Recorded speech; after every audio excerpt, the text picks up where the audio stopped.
Hello friends, இது உங்கள் empty பாட்டில். விஜய் டிவில ஒன் ஆஃப் த மிகப்பெரிய ஹிட் சீரியல் பாத்தீங்கன்னா பாண்டியன் ஸ்டோர்ஸ் பார்ட் 1 வந்து மிகப்பெரிய ஹிட் ஆச்சு. அது கிட்டத்தட்ட 3-4 ஆண்டுகள் விஜய் டிவில வந்து சக்சஸ்ஃபுல்லா ரன் ஆகிட்டு இருந்தது.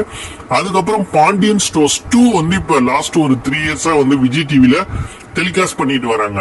இந்த பாண்டியன் ஸ்டோர்ஸுக்குன்னு சொல்லி ஒரு ரசிகர்கள் எப்போதுமே விஜய் டிவி சீரியல்ஸ் பாக்குறவங்க வந்து ஒரு தரப்பு வந்து தொடர்ந்து ரசிகர்களாவே இருக்காங்க. அந்த அளவுக்கு வந்து விஜய் டிவி சீரியல்ஸ் பாக்குறவங்க மத்தியில வந்து ஒரு கவர்ந்து இருக்கக்கூடிய ஒரு சீரியல் வந்து பாண்டியன் ஸ்டோர்ஸ். இந்த பாண்டியன் ஸ்டோர்ஸ் 2 வந்து ரீசெண்டா நல்ல டிஆர்பியை பெற்றுட்டு இருந்தது கொஞ்ச நாளைக்கு முன்னாடி வரைக்கும். இப்ப அதோடைய டிஆர்பி கொஞ்சம் ஸ்லைட்டா குறைஞ்சிட்டா வந்து ஒரு தகவல் இருக்கு. அது மட்டும் இல்லாம விஜய் டிவி வந்து ஒரு புது சீரியலையும் இப்ப லான்ச் பண்ண போறாங்க.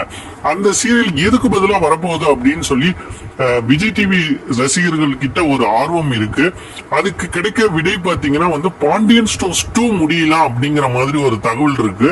சிறகடிக்க மாசம் இப்ப கொஞ்சம் நல்லா போயிட்டு இருக்கிறதுனாலையும், அது மட்டும் இல்லாம ஐயனார் துணை தான் வந்து விஜய் டிவியோட நம்பர் 1 சீரியல் பிரைம் டைம்ல பாத்தீங்கன்னா. சோ பிரைம் டைம்ல கொண்டு வரணும்னா பாண்டியன் ஸ்டோர்ஸ் 2 முடிக்கிறது தான் ஒரே ஆப்ஷன் அப்படிங்கிற மாதிரி வந்து கருதுறதா தெரியுது. சோ பாண்டியன் ஸ்டோர்ஸ் 2 விரைவிலேயே முடியறதுக்கு நிறைய வாய்ப்புகள் இருக்கிறதா சொல்லப்படுது. நீங்க பாண்டியன் ஸ்டோர்ஸ் 2 ஃபேனா இருந்தீங்கன்னா அந்த சீரியல் தொடர்ந்து ரன் ஆகணும்னு நினைக்கிறீங்களா, இல்ல முடிக்கிறது நல்லதுன்னு நினைக்கிறீங்களா? மறக்காம செக்ஷன்ல கமெண்ட் பண்ணுங்க. வீடியோ மறக்காம லைக் பண்ணுங்க, ஷேர் பண்ணுங்க, கமெண்ட் பண்ணுங்க. நம்ம சேனலை சப்ஸ்கிரைப் பண்ணுங்க. நன்றி.